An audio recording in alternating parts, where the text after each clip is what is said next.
Let's talk about Motlekar Holdings, because I was looking through a presentation you have, and it seems diversified, but mainly the core business is the construction industry. That's correct. That's the closest thing to my heart is development, bettering people's lives. We feel like, especially in the sector that we're building, the housing for government, which is a big portion of our business, in the Group 5 Motlekar stable, if that's one of our subsidiaries. It gives me satisfaction and gratitude and gratification when you hand over a house to someone that has been waiting for a house for a long time. You do know, and I'm sure you're very well aware, that there has been a lot of controversy over government-built houses in the past. Do you think that's gone away?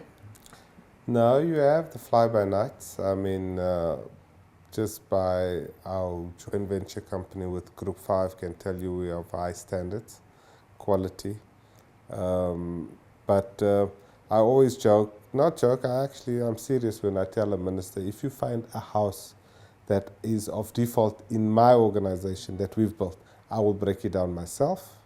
You don't even have to call somebody to do it. I'll do it. And we've built a few 100,000 houses in Nala. Today, you talk about government housing, and let's move on to the private enterprise society, because you talked about banks being unwilling to be involved. Have they softened that attitude these days? Depends on the jockey that they're backing. And the banks haven't changed. I mean, I always have my fights with them. I mean, there was one stage the bank was our competitors as developers, where they came in and done their own DEFCOs in their terminology. And I always used to fight with the banks and say, listen, you are there in the business of selling money. I'm in the business of building houses, so don't compete. Because I'll go for a bank, and then we'll start competing. Aren't you not worried that the way that the world is going at the moment, and this is getting slightly philanthropic and philosophical and also political, that we may end up with an Arab Spring in this country if we don't move quicker?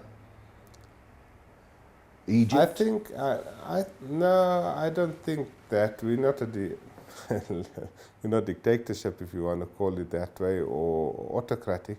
We're a democracy. And people has the currency to get people in and out. By currency, I mean they have the vote. So I think our people have been patient. It's a new democracy. Country is young. It's relatively young. 20 years is not 2 decades of freedom is relatively young. But youth and we've achieved a lot in the 10 years. I mean, we just had a discussion last week with the head of state, and we haven't showed the people, we haven't professed the good that government is there. Why?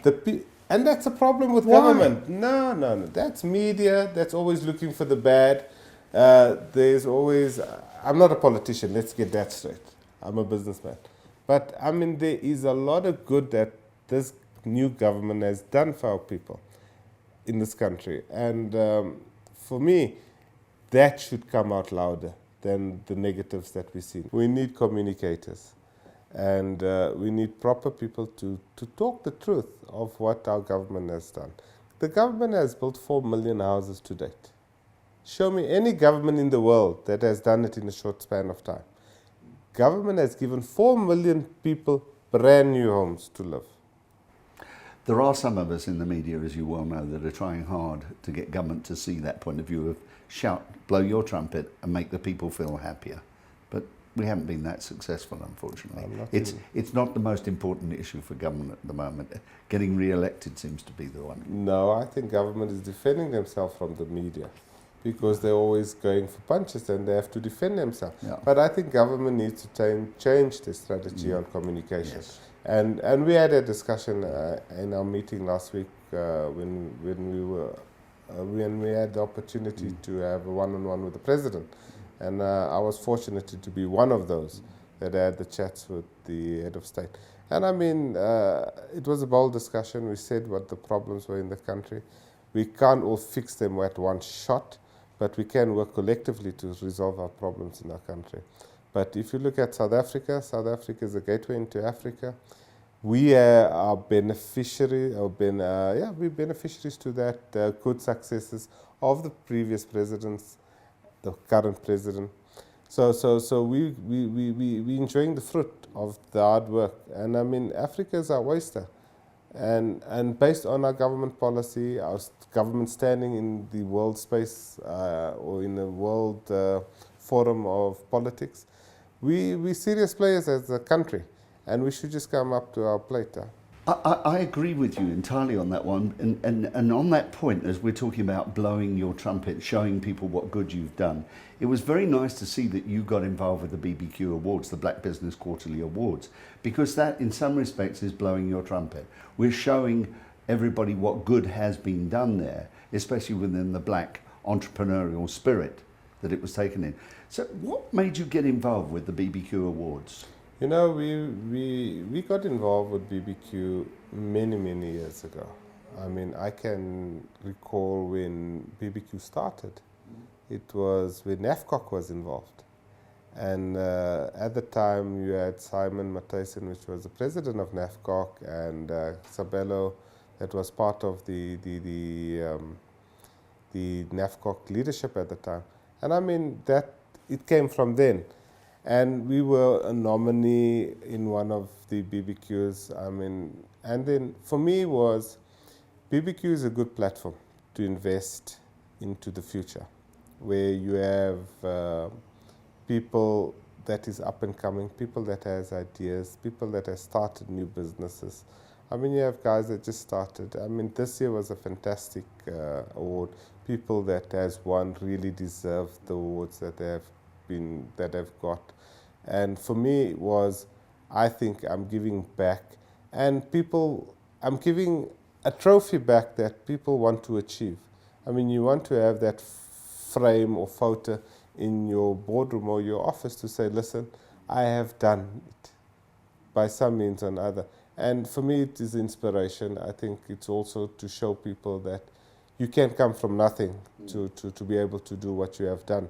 And we've been very fortunate. God has been on our side, I think. Inshallah. Yeah. That He's been with us, He's guided us, He's helped us. And you can see, I mean, we're very content with what we have. Let's finish off this interview with your leadership skills. They're quite unique in some respects, aren't they? It's almost like, I don't want to say it because you're still quite a young man, but it's almost fatherly, paternal in the way you look at your staff and your businesses. No, I think, you know, our business has grown. I mean, from a one-man show to what you see in today, that this is just the head office where you're sitting today. But we have 15 offices like this in the country. But it's very much you. Business. No, you'll feel my presence in all those businesses, yes, because they know who the chairman is of those companies.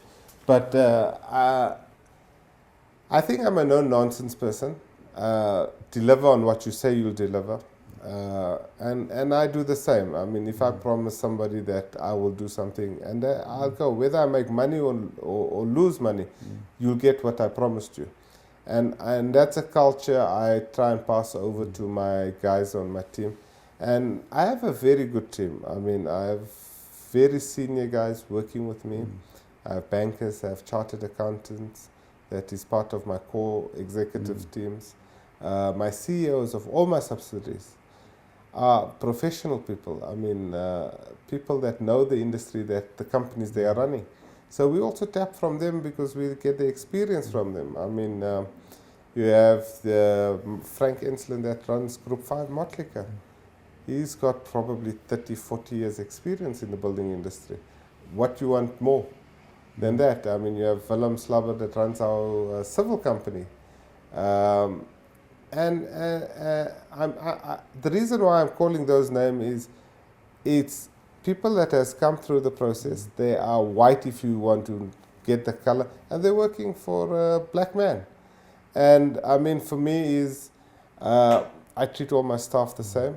I encourage them where encouragement is needed, but I can also be very hard and firm where they are going off the tracks.